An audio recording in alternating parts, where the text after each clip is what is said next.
In this video, I will show you how to create a Shopify account in Nigeria.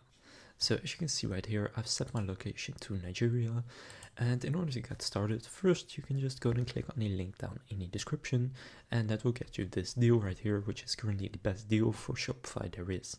So you will get a 3-day free trial and then 3 months of Shopify for $1 per month after that. So you can use it for more than 3 months for just $3, which is very cheap. Now from here, just enter your email address and click start free trial.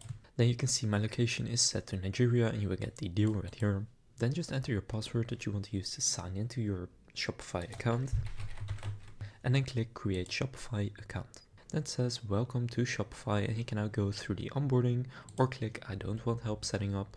And now it takes me directly to Shopify, and as you can see, I can now just get started with it. And my store location, if I go to settings right here, you can see it is set to Nigeria.